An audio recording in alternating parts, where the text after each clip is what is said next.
Breaking news out of the NBA. Former players Malik Beasley and Ed Davis, along with 4 others, have been indicted on federal sports gambling charges.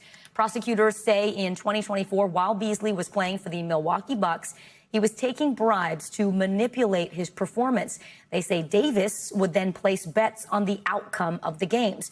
So far, the defendants have not commented. National law enforcement and intelligence correspondent Tom Winter joins me now. So, Tom, tell us more about this new indictment and the charges that Beasley and Davis are now facing. Right. I think a lot of people are wondering, hey, is this tied to the other NBA gambling cases and that illegal poker betting scheme that's been alleged? This is not part of that, though there's a lot of similarities between the two. And there's some investigative avenues here that I think are very common among all of the cases. And basically, it's just as you laid out here, Vicky. This is a case where an individual would either overperform or underperform. In this case, the allegation is that it's Beasley. He would pass that information to an intermediary. That would be Davis. And then these other individuals would place bets knowing potentially what the outcome would be. Not in all circumstances do these bets always pay off, but here it was definitely profitable for these individuals. They've been charged with that conduct, and that's really where the case is. You can imagine if you were to say today, well, Tom Winter, will you do 2 or 4 live reports? I can obviously change the outcome of that. And so in this case, that's what prosecutors allege. And do we have any sense of how much time they might face if they are convicted? Yes, so you're up to 20 years here because you have the bribery component of this. And that's what's been alleged, that Beasley was bribed by these individuals in order to carry that out, plus the illegal gambling. Once you put a bribery into play, the potential penalties here could be quite significant. Could we get some cooperators in this case? That's something that we'll continue to watch throughout the week as these individuals get paraded before a federal judge after obviously this federal grand jury led to an indictment. So these are serious charges. Speaking of cooperators, so we've got former NBA player Damon Jones, who pleaded guilty in April. This is what's so crazy about this when you think about it, right? These NBA players make millions and millions of dollars and they're still doing stuff like this. And this just shows you, right? The Bible says that the love of money is the root of all evil. So I just want you to realize so many people, it's not about the money. It's not about making a certain amount of money. A lot of people think, well, yeah, when I make a certain amount of money, then I'll change, or then think like, no. Because if you find yourself in the trap of loving money, you will continue to find yourself in these scenarios. These are NBA players. This is one of the reasons why I grew up watching NBA, and NBA is one of my favorite sports to watch and just to follow. But how many times have you heard, you probably had these conversations so many times, sports is rigged. Why? Because of stuff like this. And this is only going to get worse. You think this is going to get better. This is going to get worse. Why? Because it was around 2008, 2009, around that time when the NBA had this first major scandal around betting, right? The referees. That was an issue. Then over the last couple of years, we've had some more of them. This is what happens when gambling becomes the normative thing in society. Notice how more and more of these companies today are promoting sports betting. So let me just run you through the mindset of a lot of these players, right? The players are prohibited from betting on games, which seems like obvious, right? You shouldn't be able to bet on the games that you are a part of at a bare minimum, because people will cheat. People will try and do what these players are accused of, right? But the NBA, for example, and close-knit companies, think like ESPN and all of that kind of stuff, they have these marketing advertisers, right? These advertisers that pay money to have their companies broadcast amongst their stuff. This is how you get stuff like sports betting and all of the popular ones, right? And what happens? The NBA players now start looking at the companies and they're like, wait, hold on. We can't get money. We can't be involved in this gambling.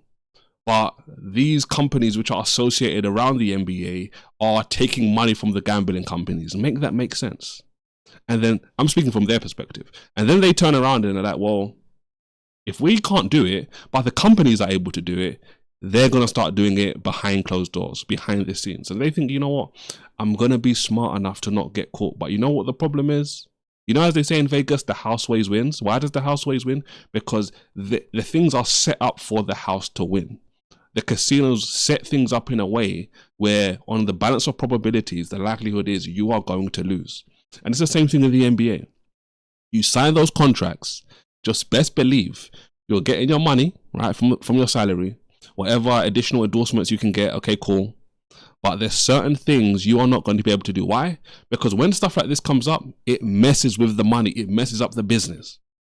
So you have to be smarter than this. You have to realize, you know what? This doesn't make any sense. You've got millions. You've got the potential to make tens of millions. In some cases, hundreds of millions. And that case is getting bigger and bigger by the years because of stuff like collective bargaining, right? Just, that's deeper. I'm not even going to go deep down that pathway, right? But just think about this. They are making millions of dollars and they are still betting behind the scenes to try and make more money. Clearly something is broken here. Or clearly these are NBA players who are starting to say, you know what, well, they're doing it, so why don't I do it? I'm telling you, you could make a strong case that the NBA and other sports are rigged. And all this stuff that's happening right now is showing is that there actually be more smoke where the fire is. Because if the players are now being caught, right, allegedly, some of the players, some of the coaches have pled guilty, like you heard the guy say. Some are going to fight it, some are going to be acquitted. But just think about it like this. If the players and people associated, like coaches and assistant coaches and all of that kind of stuff, are being apprehended, are being arrested because of this stuff. We had the thing, was it last year with Gilbert Arenas and the illegal poker games and stuff like that. If all these guys are doing all this kind of stuff, like, you really want us to believe that the companies aren't necessarily doing anything? This is why there's this debate. Now, when you think about all of this stuff, there are people out there, right? Some people who have big platforms and they will say, look, I'm not touching gambling, right? Because they don't want to promote gambling and all that comes with it. You've got other people who say, well, you know what? The money's the money. And this is what I'm always going to say, especially from a Christian perspective. Making money, making loads of money is never going to be an issue. The issue becomes when you find yourself in a scenario where you are in love with the money, big red flag, or you are willing to cross boundaries that you shouldn't cross in order to make money, which is basically just doubling back to point number one. You love money. As long as you don't find yourselves in those situations, there's nothing wrong with the money that you make. Make money, as much money as you can, in a godly way. That's the best way to do it. That's the way I'm going to promote and advise that you do it, right? I don't mind. Let's keep going anyway, man.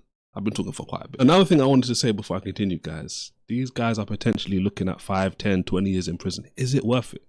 However much money they made, right? Tens of thousands, hundreds of thousands, even if they made a couple more million. Is it worth it to go to prison for 5, 10, 15, 20 years, etc.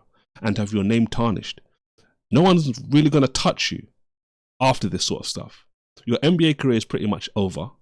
For anyone who's in the NBA right now and thinking and doing this sort of stuff, when they catch you, your NBA career is likely going to be over.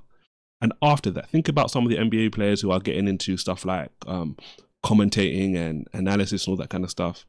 They're not going to touch you if you have any of this stuff on your name, at least not anytime soon. And let's keep going anyway. That was a gambling sweep. That also led to the arrest of more than 30 people.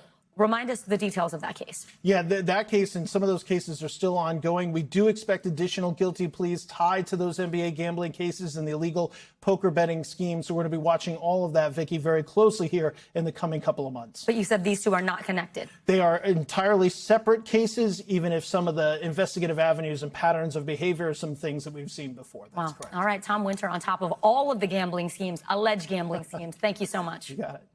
Allegedly, right? And obviously what you have to realize as well is, like they just said, they're not connected, right? So these all different cases that are happening around the same time. If it looks like a duck, if it talks like a duck, if it sounds like a duck, it is a duck, guys. Guys, don't forget to like, subscribe, and as always, don't forget to react righteously. God bless, and I'll see you soon.